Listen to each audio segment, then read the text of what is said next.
والمظلوم منتبها يدعو عليك وعين الله لا تنام.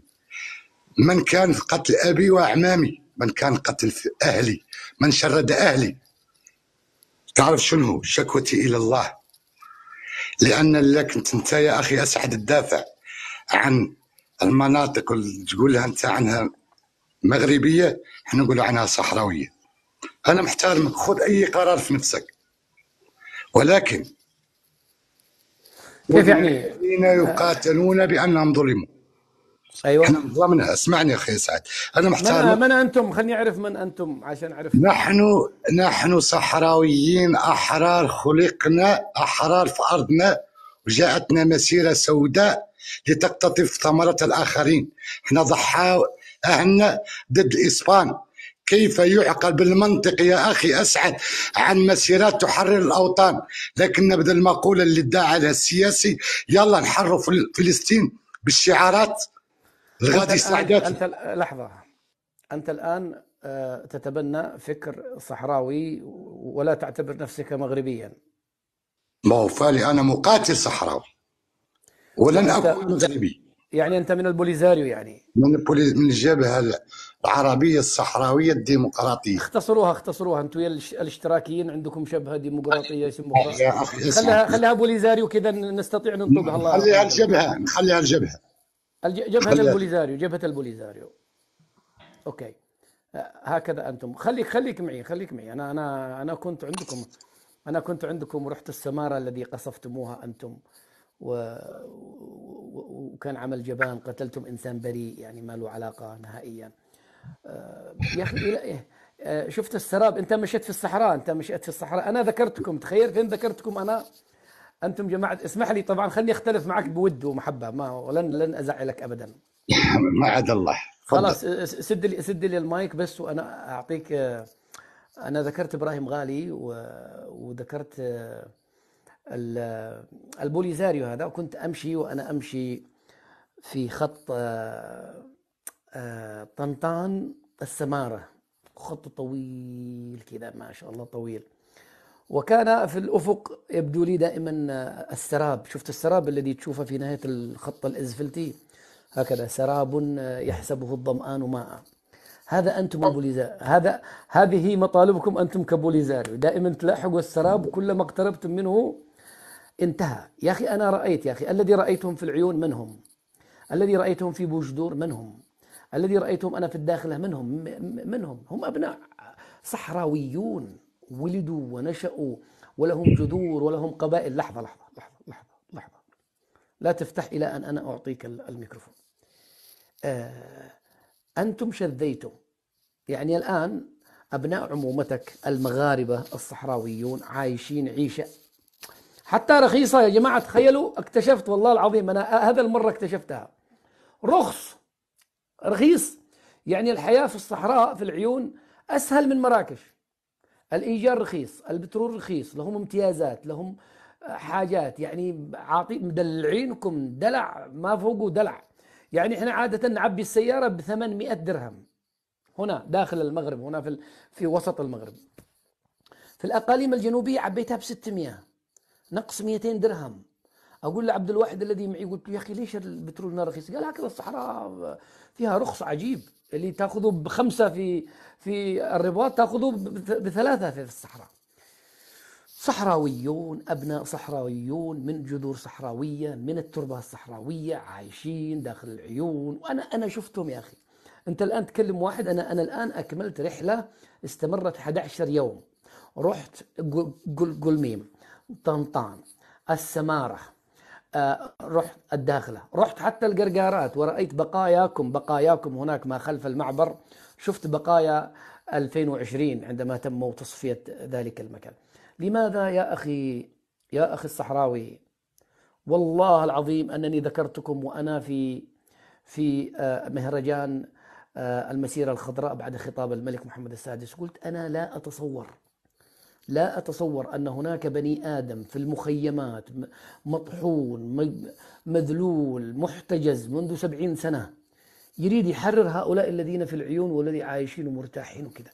إلى متى ستظلون هكذا جزاك الله طيب، خير. دقيقة باقي لي نقطة وافتح لك المجال تتكلم معي والمغاربة يردوا عليك، في مغاربة سيردوا عليك.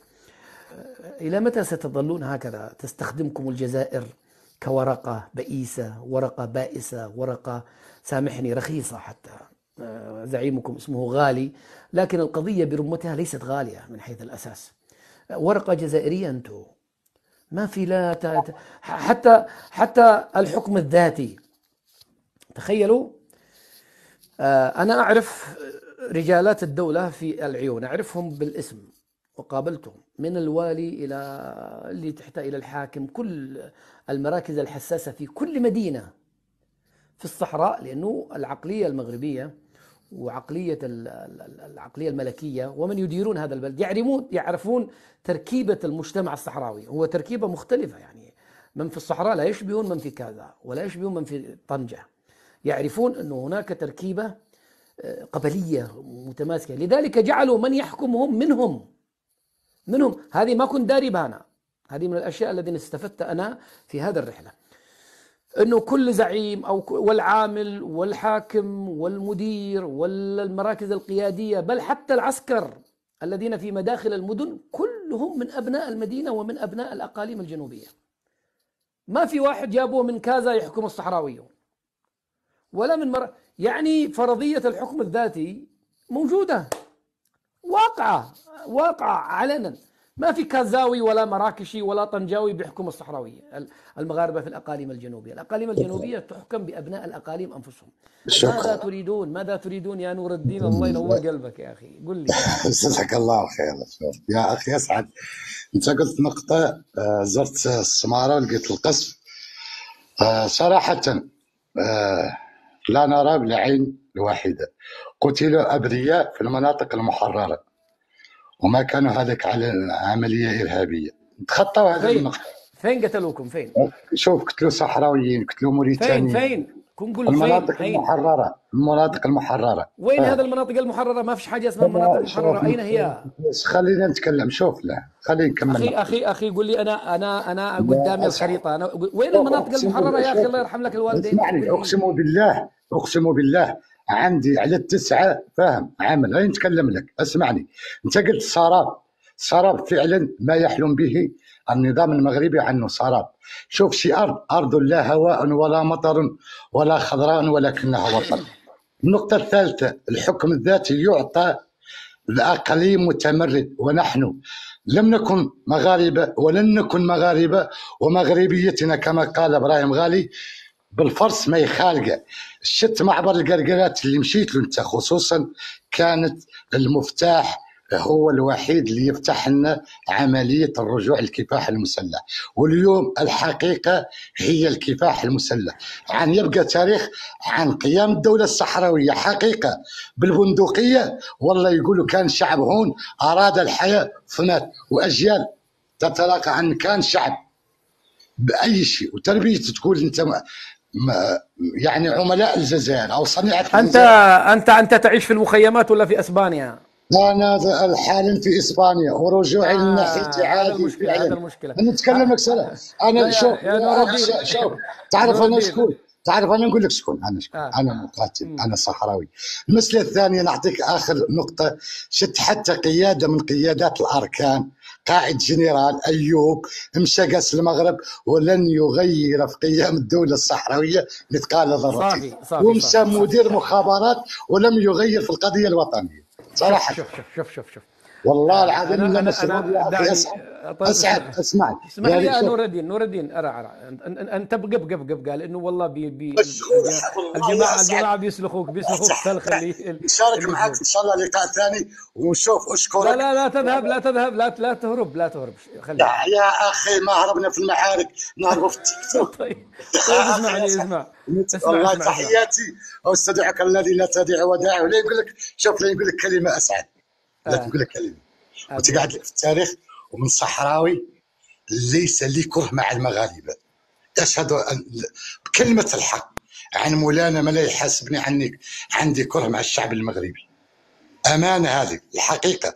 ولا اي صحراوي عنده ضغينه للشعب المغربي، ولكن نقولها باعلى صوت، عندنا الشين قال له النظام المغربي. شوف اسعد، لا نقول لك شيء تعرفها وقبضها في مدى حياتك. هذه الدنيا ثانية شوف هذه الدنيا في رمشة عين وانتباهته يطير. تعرف حقيقة الشعب الصحراوي يوم من الأيام عنهم يفرضوا. أنا استودعك الله الذي لا تضيع ودائعه. لماذا والشكر. لماذا لا تبقى لماذا لا تبقى يا نور الدين؟ لماذا لا والله تبقى؟ ثم والله يا أسعد أقسم. اسمع شوف، وبرحمة ديك المرحومة اللي عند مولانا إلا مشغول على 9 عندي ميعاد فاهم، لا موجد مسائل مسافر. اقسم تعال تحياتي يا اسعد. وشوف راني قلت لك كلمه اسعد، زيارتك في المناطق احنا نقولها المحتله، قالوا لي قامت الريح الارض عافت المستوطنين سبحان الله، جات الريح قاموا بمسيره وربك اسمه الحق والله ثم والله من قتل مسلما متعمدا.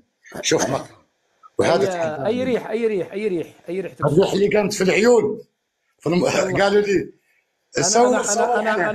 أنا حضرت المسيرة وحضرت المهرجان، لم يكن هناك أي ريح. كانت الدراعة بصباط يا خلا عني. تعرف ايش قال؟ تعرف ايش قال؟ شوف قال صح الصحراوي السلع. شوف قال لك كلمة. اصبر سد المايك انت. هو يا تبقى يا تنصرف، يعني ما ينفعش تقعد تقاطعني. عندك وقت ترد على المغاربة، ترد عليهم، رد عليهم. ما ينفعش هكذا ترمي لك كلام وتشرد. دقيقتين. هو بابا عسكري ممكن دقيقة ولا دقيقتين يجلس أو يخرج. ليس أنت. أنا أترك يا ولد العاصمة دقيقة يا نور الدين. ابقى شوية، خليكم شجعان يا أخي. أنتم ما قادرين تواجهوا في التيك توك وتريدوا تعملوا دولة. عسكريا ما نواجهوا في التيك توك. وين عسكريا يا اخي؟ فكونا يا اخي. انا شفت الصنادل حقكم، شفت بقايا الازمات. هذه العده. اسمع هذا عسكري مدريدي، قليل العده من الملك الحسن الثاني بوقف اطلاق النار. انتظر يا الموريتاني، انتظر كان من الماضي. لحظه انتظر يا المجاهد. إذا سمحتوا ولد العاصمة يرد علي عبد الله والنوسة والريفي. أول شيء هو يعني لحظة، هو دور الريفي. إذا الريفي سمح لك يا ولد العاصمة خذ الميكروفون. أخي الريفي تتكلم أو تكلم؟ سير أخوي. تفضل يا أخي ولد الريفي. طيب أنا الله المستعان. الآن هذا جيل جديد من المجاهدين الكيبورديين، لا فرق بين التبوني الذي يجاهد في فلسطين وهو جالس في الجلفة في طوابير الحليب والمياه، وبين هذا الذي يقول هو مقاتل بينما هو يجوب شوارع مدريد وبرشلونة ينتظر دوره في أخذ الليوضة التي تساعد بها هؤلاء طالبي اللجوء السياسي. ما هي الليوضة؟ ما هي الليوضة هذه؟ الليوضة هي المساعدات التي يعيش بها. اسكت.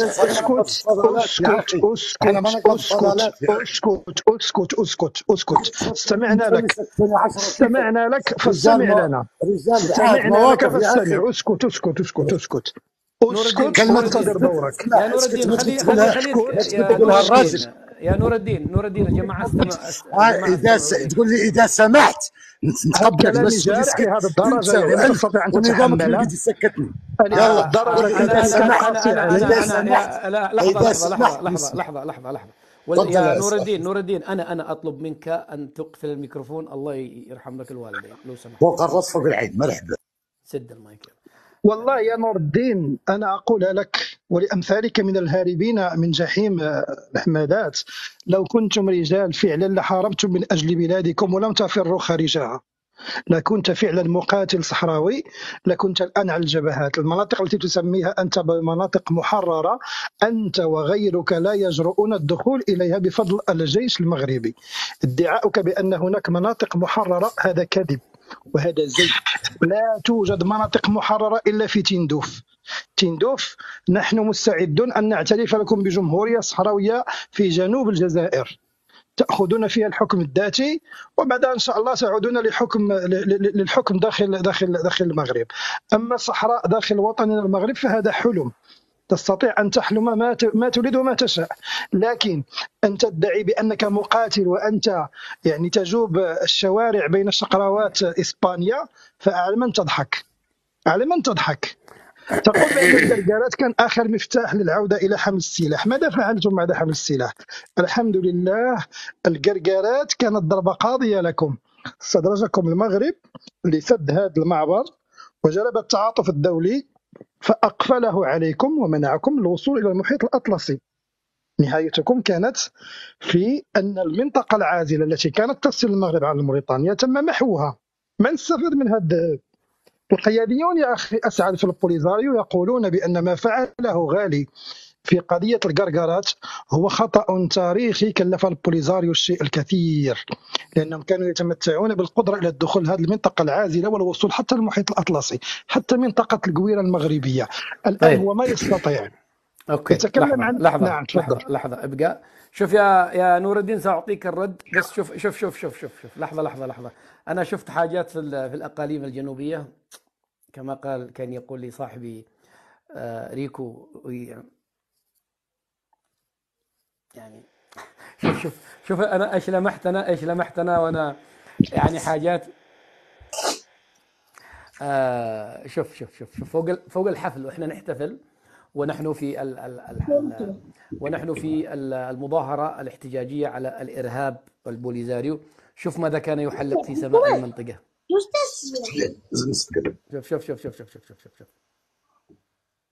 شوف هذه كانت تحلق فوقنا أثناء الاحتفال. يا وانت بتروحوا من البيرقدار يا صاحبي، البيرقدار شغال شغل نظيف. تفضل يا نور الدين. لو اسمح لي ممكن تحت المايك. شوف يا اخي اسعد، اي والله يا اخي ما اعطيت الاهميه لكلام هذا الانسان اللي كان يتكلم، ولكن على حقيقه الامر عندنا اسبانيا ما هي هدفنا. احنا من وقت اطلاق النار 91 يا اخي اسعد، ممكن شبابنا تدمر والله ملل، يعني ما خالق حرب ما خالق شيء، اتجه لاوروبا فعلا. وعوده الكفاح المسلح لزمت على اي صحراوي حر عن يعود للكفاح المسلح، لان القضيه قضيه حقيقه الشعب ووجود الشعب. المفترض عنه يقول هو تبون وقيادة الجيش ولا الجزائر، يا حبذا انسان يعرف حقيقه الشعب الجزائري. حتى ما تقولوا انتم تدعوا بالتطبيع، انا افتخر عني عشت في الجزائر في مخيمات العزه والكرامه.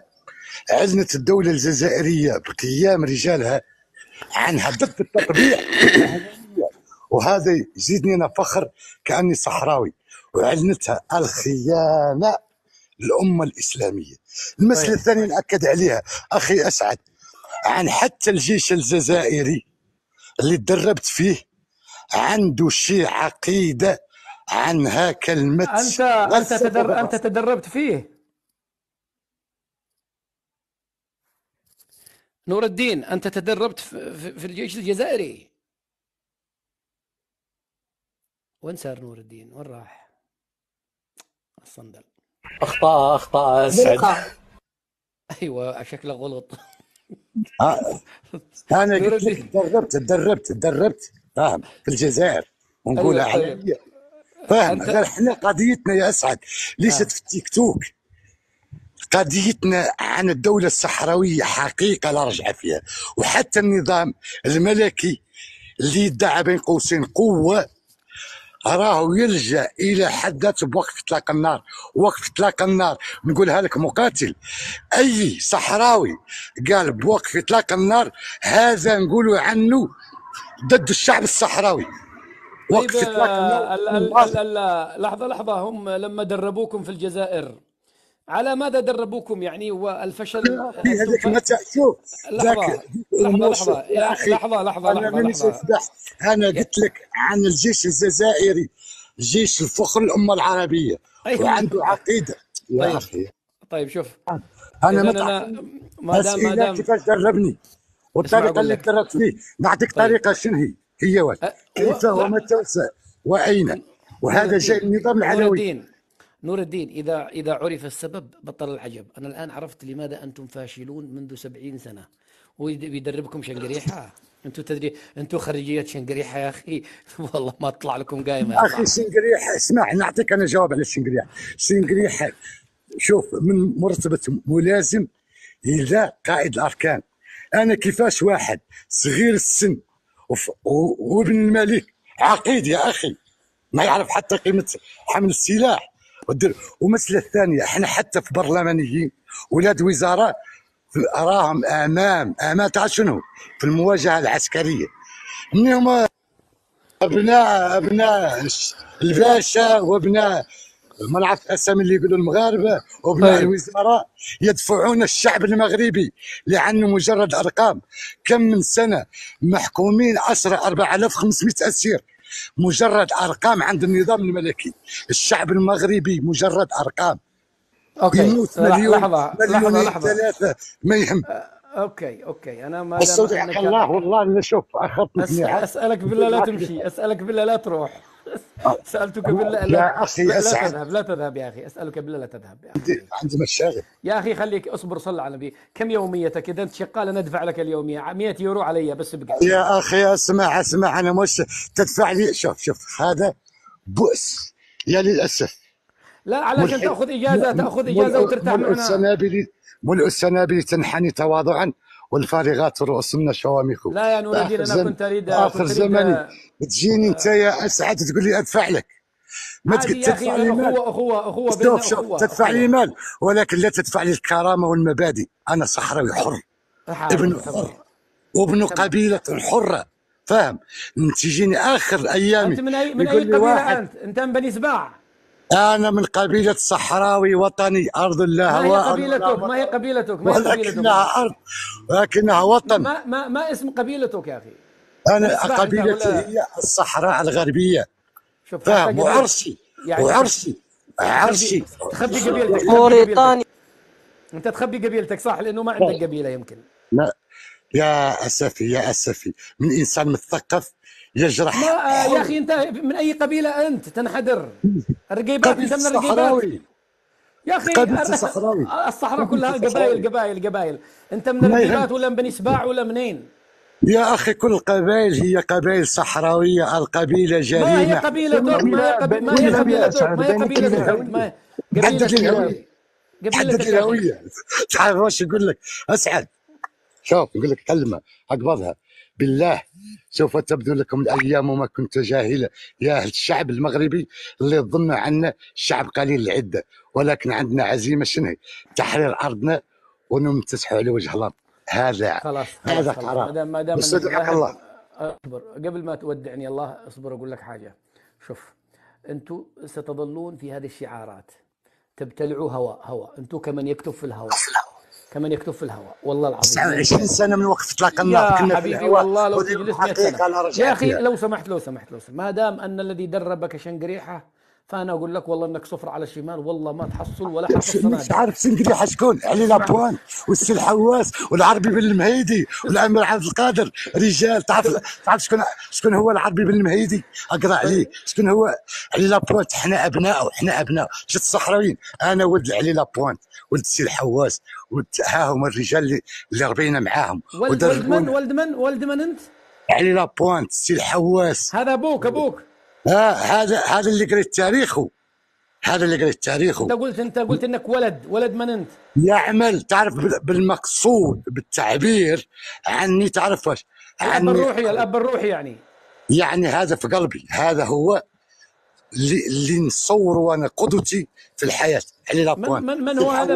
من هو علي لابوان سي الحواس. خليك على شنقريحك، خلي قدوتك شنقريحه احلى واحد. تعرف شنقريحه واش هو؟ تعرف شنقريحه؟ اعرف شنقريحه ابن راجل جزائري، ولد الجزائر، ما خان وما مشى للتطبيع وما مشى حب ايدينا الملوك. رجل ابن رجل وقالها علانيه.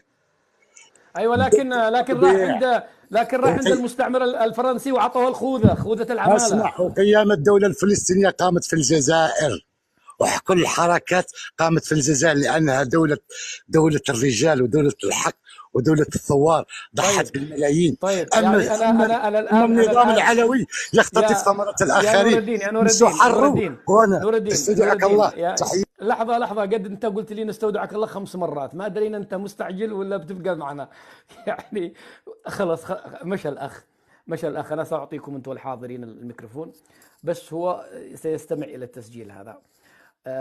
الرجل لم يتجرأ أن يقول قبيلته. شوفوا، اعترافات خطيرة جدا. لم يجرؤ والصحراويون عادة شجعان في مسألة، يقول لك أنا من القبيلة الفلانية.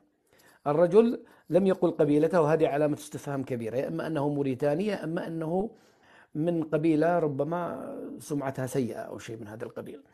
اعتراف آخر أنه شنقريحة هو الذي دربهم، وهو الذي وهم ينكرون ذلك، يقولون الجزائر تدعمنا بالسلاح لكنها لا تدربنا. لكن يبقى مؤدب بالنسبة لي، واحد مؤدب محترم، ما عندي مشكلة فيه، يجي في أي وقت آخر يأخذ الميكروفون. الريفي تفضل. السلام عليكم. وعليكم السلام ورحمة الله وبركاته. أولا أسعد نعزيك في وفاة والدة رحمها الله، الله يرحمه، مسكن فسيح جناته. أنا أظن الموضوع من الأول كان ليس هذا، وإنما على زيارة الجنوبية للمملكة المغربية، ولكن هيا فتحنا موضوع غزة، فتحنا موضوع الصحراء. المهم أنا أقول لهذا الشخص الذي صعد، وهو معروف من أي قبيلة، هو من قبيلة بنو حريطان، فهي قبيلة لمن لا قبيلة له، معروفة هذه القبيلة. هو من شاكلة وين هذه يا ريفي؟ وين هذا القبيلة؟ بنو حريطان، هذه قبيلة معروفة يعرفونها الجميع، شفت تعليقات. نعم، بنو حريطان معروفة هذه، جات يعني هي بدون أرض، قبيلة هكذا بدون أرض. أقول لهذا الحريطاني على الأراضي المحرمة وليس المحررة كما يقول، هي أراضي محرمة، فيتجرأ للدخول لها، وهو في إسبانيا منعم براتب 3000 أورو شهريا. عنده لأجودة أو المساعدة بالعربية، تساعده الدولة الإسبانية والاتحاد الأوروبي كلاجئ ومنعم، وإخوانه المحتجزين في مخيمة الذل والعار في تندوف. سعد نعزيك بوالدتك.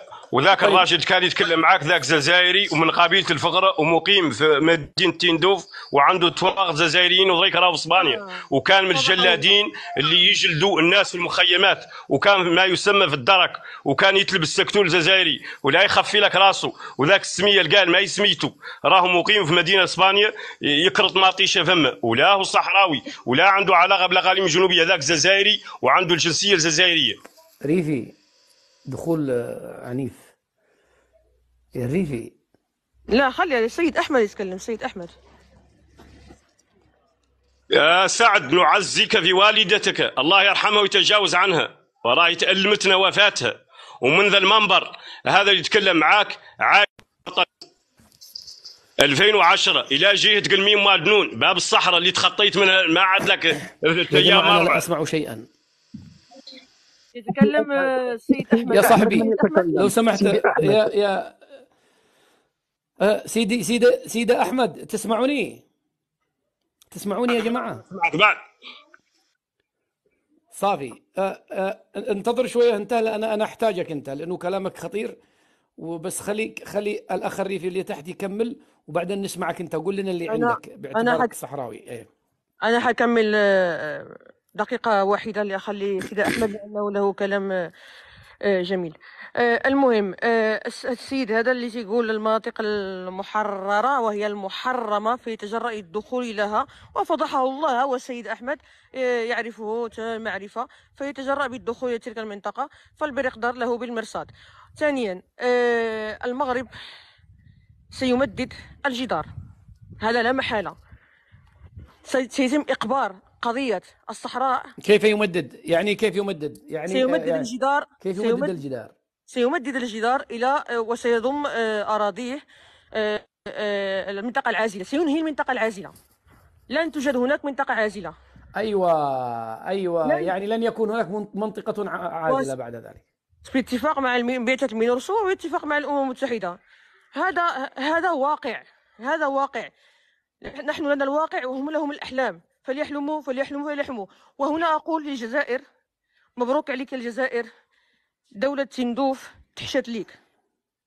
الله يعاون. شكرا ريفي. يا سيدة يا عبد الله ولد العاصمة والأخ عزيز، والله الأخ يبدو عنده شيء. تفضل يا أخي الصحراوي، تفضل عرفنا عن نفسك أول، عرفنا تفضل. أنا السيد سعد، الله يرحم والدتك ويتجاوز عنها، يرحم جميع المسلمين من ذا المنبر. وانا طلعت لا نعزيك على والدتك اللي نسمع ذاك من ادم يتكلم، ذاك نعرفه انا، وذاك اللي يقول لك كامل لا الحرف والخلط نقولوا له نحن.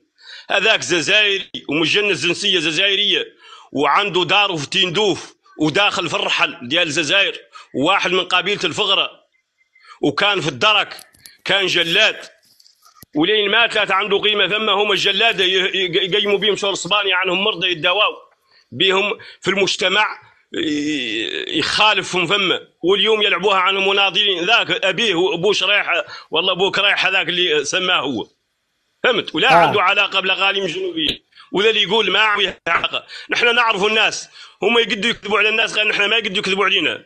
نحن في المملكه المغربيه ونتمتعوا بجميع حقوقنا وتحت القياده الراشده لصاحب الجلاله والمهابه.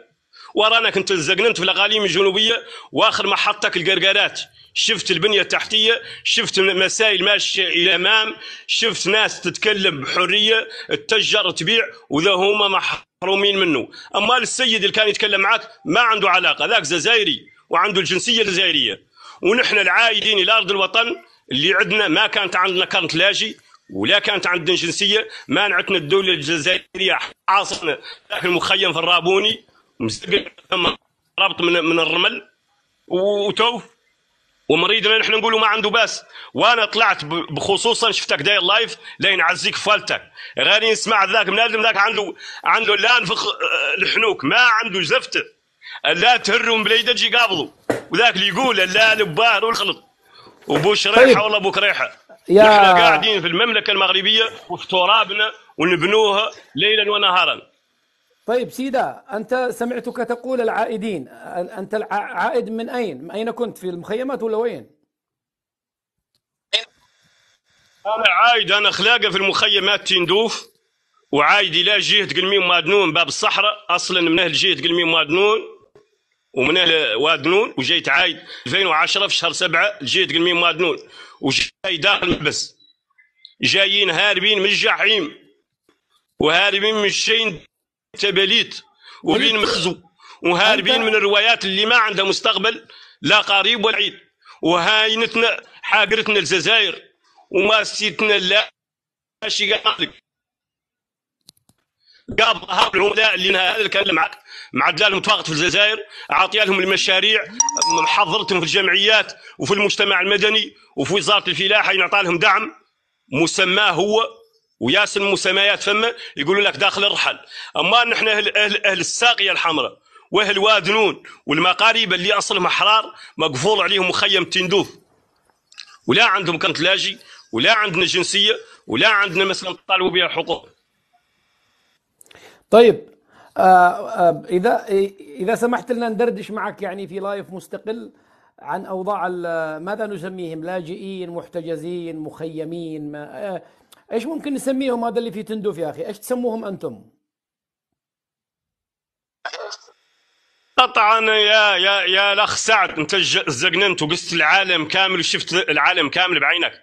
قطعا لقاش ما عنده جنسيه ولا عنده كرنت لاجئ ولا يعولم نقولوا نحن ايش عنده من المستقبل؟ لقاش قالع منه تواغط ولا عنده شيء، منين له يميس؟ منين له قاع يقيس؟ يتم لا يدور فم كي منادم محبوس وتوف. انت الشجين اللي ندخلوا السجن تقلع له وثائقه كامله باش تحبسه، تقلع منه تليفون، تقلع منه السنتور ديال السرو، تقلع منه تواغط وتسد عليه. هذا هو الخالق المخيمات، شيء ثاني ما هو خالق. طيب إذا سمحت لي يعني يوما إن شاء الله ندردش معك باعتبارك واحد من العائدين، ندردش معك في لايف مستقل إن شاء الله. نحن معاك ومناصرينك ومعاك، ومرحبا بك في المملكة المغربية، ومرحبا بك في الأقاليم الجنوبية. والمملكة المغربية مملكة شريفة ولا تحكم ذيك الرويات، وعندها واسع النظر، وعندها يحكموها حكماء مسالين مولانا. والمملكة المغربية من طنجة إلى القويرة البليدة الجيتة تجبر فيها المسجد، تجبر فيها المدافي، وذي علامة للخير. أبد أنت الزقننت في المملكة المغربية تعرفها، ومشي قيس مخيمات تندوف، مشي كاع قيس لا ولاية تندوف، قيس بشار، قيس الخبي، قيس العباضله، رايح ذا الشيء كامل رايح. ذاك مسكن احنا في المخيم مدقوق لنا مسمار في كرعينه، ومسكن معانا فم، هو مستقر وقاعد في ترابه، وانا ندور فما عندي مستقبل، وذا لا ينبغي. راعانا نتكلموا بكل جداره بكل حريه ويعرفونا. انا ما كلمتك ذاك من نعرفه، ذاك كان في الدرك ديال بوليزاريو، ذاك جلاد ولا عنده علاقه بالمجتمع المدني، وذاك جزائري ما عنده علاقه بالاقاليم الجنوبيه، ما عنده علاقه هون لا من بعيد ولا من قريب. راهو في ولايته التندوف، وراهو في الخبي وفي العسل وفي العباضله وفي بشار وفي ادرار وفي ذيك الاراضي، ما عنده علاقه هون. ونحن الناس نعرفوها تتكلم. أحسنت يا سيدا، وإن شاء الله لنا معك تواصل. أسألك عن بعض الأشياء أنا شفتها في الأقاليم الجنوبية ما فهمتها، يمكن أنت تفهمني. وبعدها ما معنى زقننت يعني إيش؟ تجولت كامل بغيت في الأقاليم الجنوبية.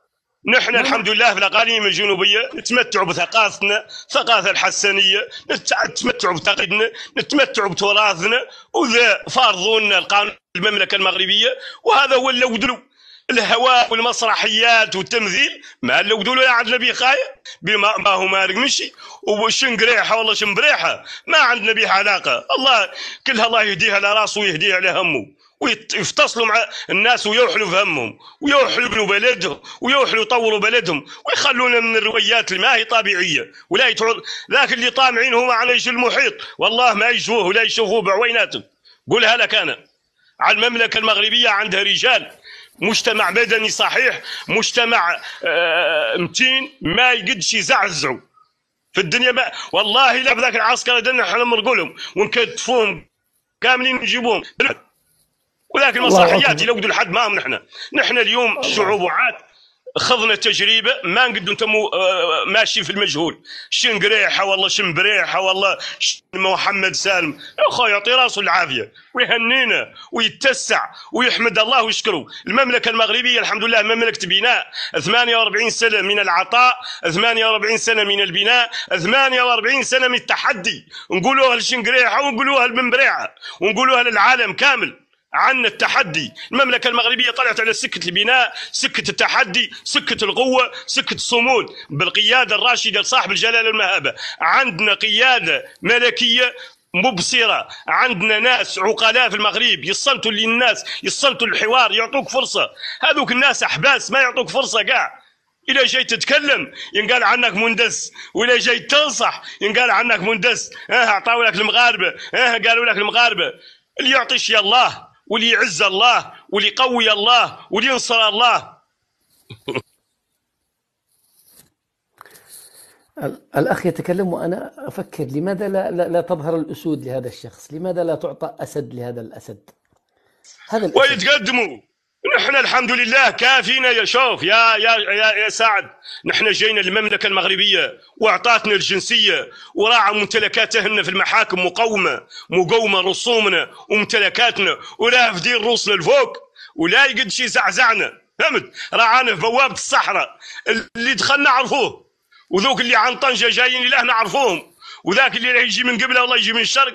نحن هما عينين المملكة المغربية، نعرفوا التندوف ونعرفوا بشار ونعرفوا ملعسل ونعرفوا الزوات ونعرفوا موريتان ونعرفوا فريغيا كامله. الان نشوفوا حنيكاتو ويوطى في التراب نقولوا لك من اسم القبيله، ما يتكلم كاع. لا يعطينا تراب كراع ويديرها لنا في التراب نقول لك هذا من القبيله الفلانيه. وكانوا من المملكه المغربيه والله ما هم يتم قايس بلدوا يبنوا بلادهم، عندهم النفط، عندهم ممتلكاتهم، يوحلوا فروسهم، يوحلوا يطوروا بلدهم. ذيك التندوفه خير منها ولايه السماره، وخير منها بوجدور، وخير منها المدن الصغيره اللي عندنا نحن، خير من التندوف. البنيه التحتيه لما طلعت المساعدات اللي كانت تجي المخيمات تندوف يقبضوها الجنرالات الجزائريين تقسم عليهم من وهران الى تندوف، انت نفرغ هاي الغنيمه الين تلحقنا فم، ولين تلحق الرابوني فم باتيك. ذوك المسؤولين كلها داير بوتيك فم في مرسى قال لها مرسى الرابوني، يطرح عنده المساعدات يبيعها، يطرح عنه البونات اللي معطيه لاولاد عمه، ما يسمى الشيوخ وما يسمى هذوك الصفاقه، ولا يسمى هي مسرحيه، هو فيلم ماتوا في اخباره. اليوم المملكه المغربيه الحمد لله منتصره، المملكه المغربيه منتصره اقتصاديا واجتماعيا وثقافيا. المملكه المغربيه تدعم الثقافه الحسنيه، رانك شفت انشطه في المحبس، رانك شفت الانشطه في الولايه في الاقاليم الجنوبيه كامله، رانك شفت انشطه في الداخل. نتمتعوا بحريتنا، نتمتعوا بالحسنيه القحه، نتمتعوا بالدارجه العربيه القحه. واللي عاجبه راسه هاي المملكه المغربيه متنوعه، اللي بغى يتكلم بالصحراويه رعاه، واللي يتكلم بالمابزيغيه رعاه، واللي بغى يتكلم بالتشيحيت رعاه، واللي بغى يتكلم كاع يعود بكم زمزم نكلموه. اليوم حرب اعلاني، ولا نقدروا نحن نتموا مقومين رؤوسنا عن هذه الناس اللي تعطي مخالطات جزائريين من جنسين.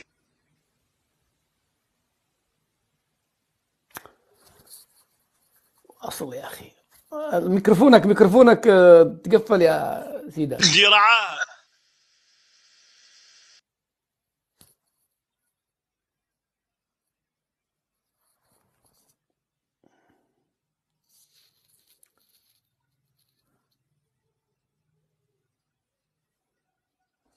لحظة يا سيدة.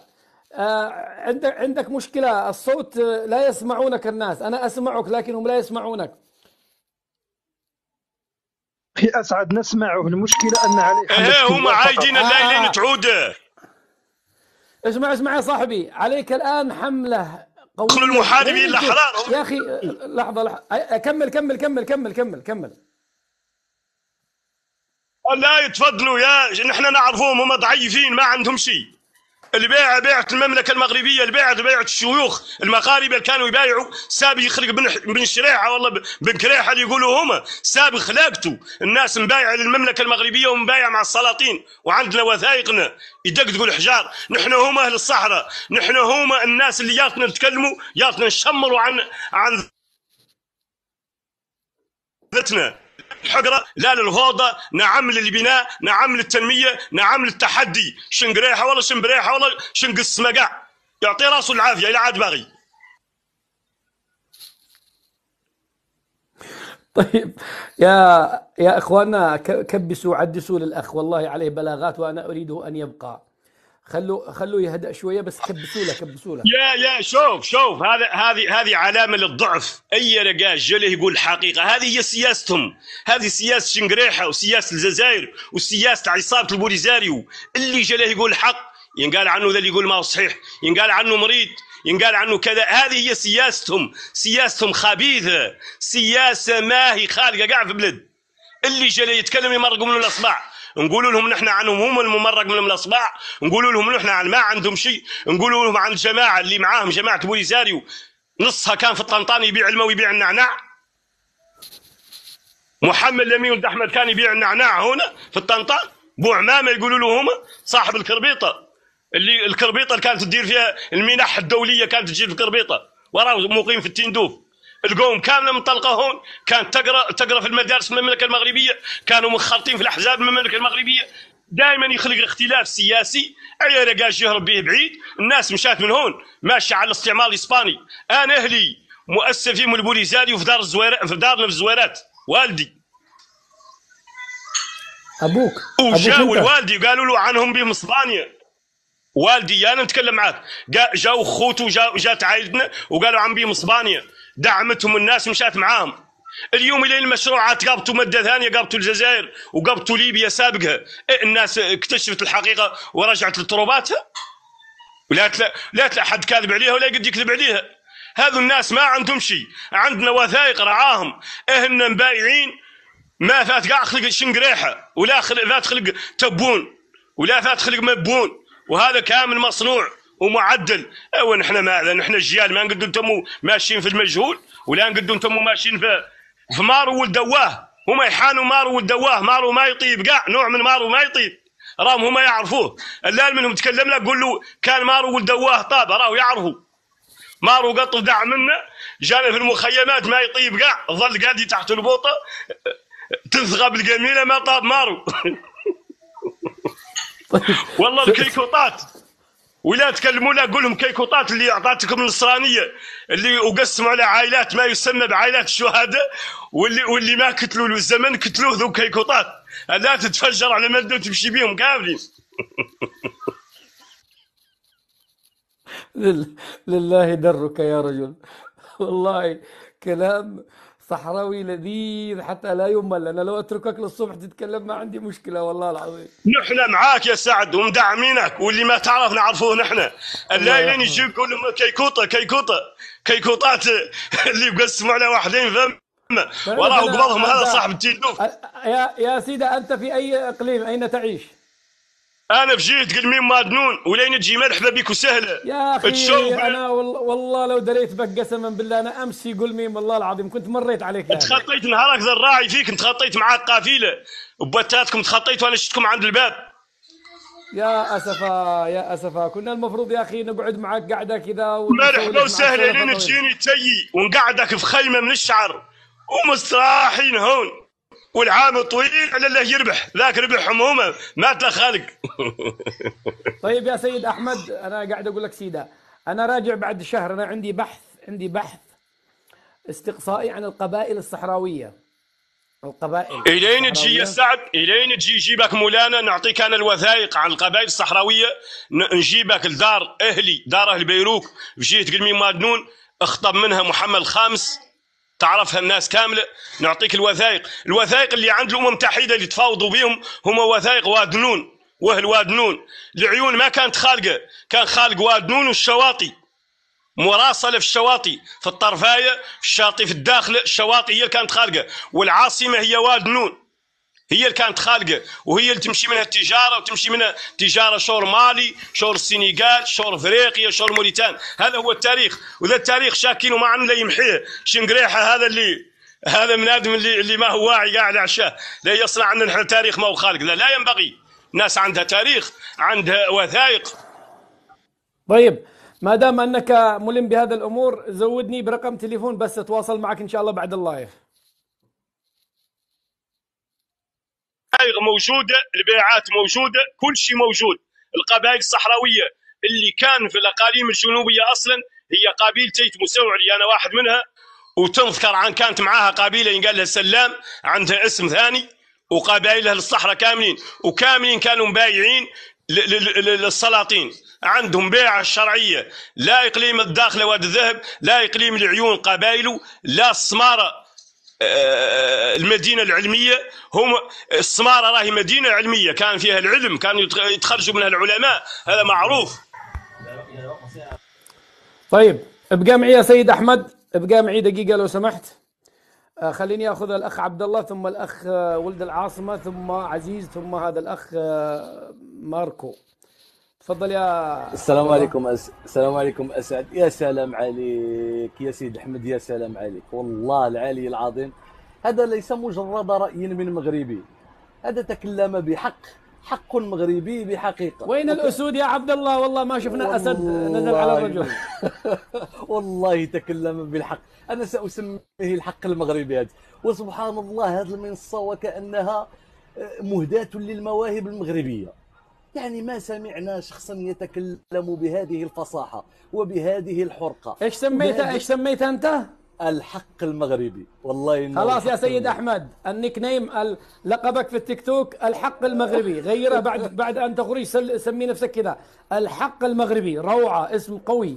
والله انه حق مغربي، تكلم بواحد الحرقة وبواحد الحقيقة وبواحد التخت نتاع المغربيت، يعني العصاره نتاع المغربي تجلت في كلامه. انا حتى ارجع الى اولا اقول لك اخي اسعد رحمه الله على الوالده واسكنها فسيح جنانها، وهو فراق في فراق. اظن ان الفراق الاول كان فيه الم لانه كان فيه امل، والفراق الثاني رأيت وكأنه فيه يقين إن شاء الله أن يلاقيك بها في جنات الفردوس. عند رب لا يظلم عنده أحد.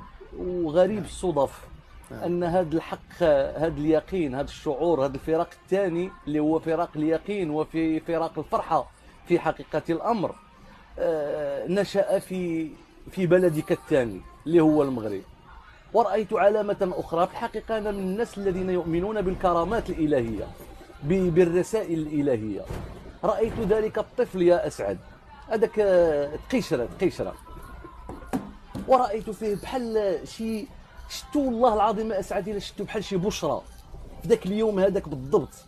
لو حللت هذاك الكلام اللي كان كيقول، والله العظيم يا عبد الله أخي، أن هذاك الولد كأنه كما قلت لك فعلا كأنه بترتيب إلهي غسل قلبي، وكنت أنا مكبود موجوع جدا. أنا ذهبت الاحتفال لأنه الوالدة جاءني خبر موتها، وأنا قاعد ألبس رايح الاحتفال الذي قد عدوا لنا فيه كراسي وأماكن. ذهبت وأنا وفي القلب وجع. لما جاء هذاك الولد والله يا أخي أنه كأنه خلاني أضحك رغم الألم. وكان كلامه رغم أنه ولد صغير قاعد يقول كلام من هنا ومن هناك، لكن كانت تأتي على قلبي كالثلج. سبحان الله، هذاك الولد فعلا عجيب. والله لا رأيته كلامه، رأيته بشرى، سبحان الله العلي العظيم. ورأيته درسا، ذلك الكلام درسا لكل من يتاجر بالمقدسات ولكل من يتاجر بكلمة مغربيت، فوالله لقنهم درسا. لذلك قلت لك أنا أؤمن بالكرامات، والله أؤمن بالكرامات. حتى أرجع إلى الشخص الذي كان معنا، تكلم عن الأراضي كما سماها المحررة. وإذا كانت أراضي محررة من المفروض على أنها تكون آمنة، لماذا يستعمل لغة البكائيات ويقول على أن المغرب قتل في الأراضي حسب قوله المحررة؟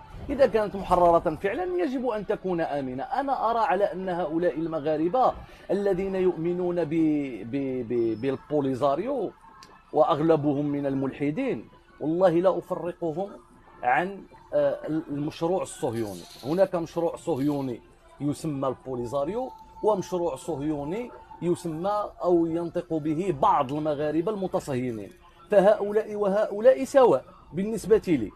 لكلاهما يؤمنون بإقامة دولة على أرض ليست أرضهم، وكلاهما يستعملون لغة البكائيات وعقلية الضحية. كما أن الصهاينة اليهود يتكلمون عن المحارق ويتكلمون عن كذا، البوليزاريو ضد. انتبه لا تطير اللايف انتبه. طيب يعني طيب. أنا ما عاد معي إلا هذا المنصة. طيب، وطارن مني كلهن، الله يرحم لك الوالدين. انتبه. هؤلاء البوليزاريو يتكلمون بلغة البكائيات وبلغة على أن المغرب فعل وفعل وفعل، وعدساتك وكاميراتك والمجتمع الدولي والمنتظم الدولي والكل الصحفي الإسبان يبينون الفرق بين هؤلاء وما بين هؤلاء.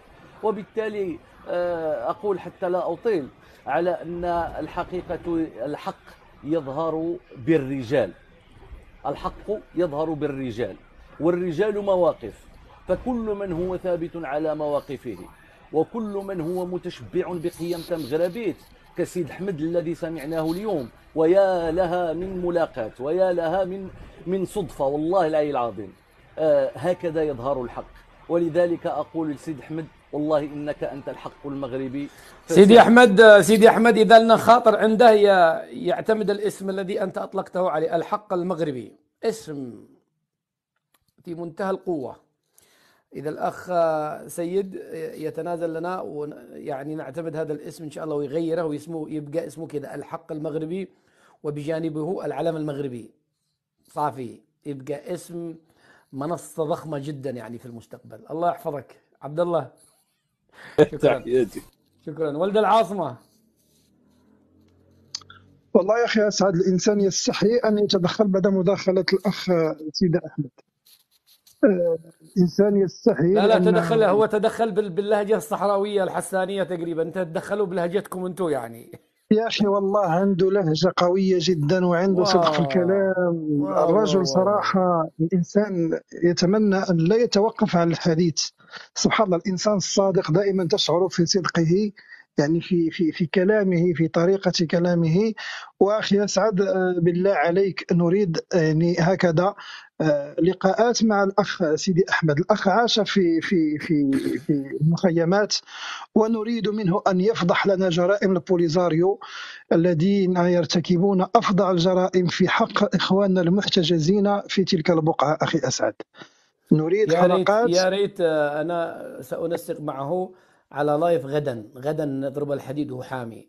يا سيد نعم. أحمد، أنت متفرغ غدا؟ والله يا سعد، نحن فرحين بهذه النهضه وهذه الثوره الاعلانيه لحظة، اللي أنا سألتك أنت غدا متفرغ؟ ما عندك مشكله. اذا عاد غدا ما هي صايبه نصيبوها لك، ما عندك اشكاليه. حد كامل يدافع. صيبها لي انا طلعت معاه صيبها قاعد لي لا صدفه لين بكرة. عزيك فوالتك. سمعت ذاك منادم يتكلم عايد نعرفه. لا الخريطي هذا الاحمر لا يجد عليك. نفخت الشدوق ونقولوا له احنا ما عندهم ولو. ذاك جزائري ما عنده علاقه بالصحراء. واخا تدركوا هون يهرب. واخا يجي هون تدركوا تعطيه دار وتعطيه لا يصبح هارب من هون، ما يعرف هون. طيب وهذا هو لحظة يا سيد أحمد، إذا جبت لك هذا الشخص الذي تكلم نجيبه معك في لايف بكرة تواجهه؟ نواجه أي حد. خد جيب لي شنقريحة نواجهه. ينصر دينك.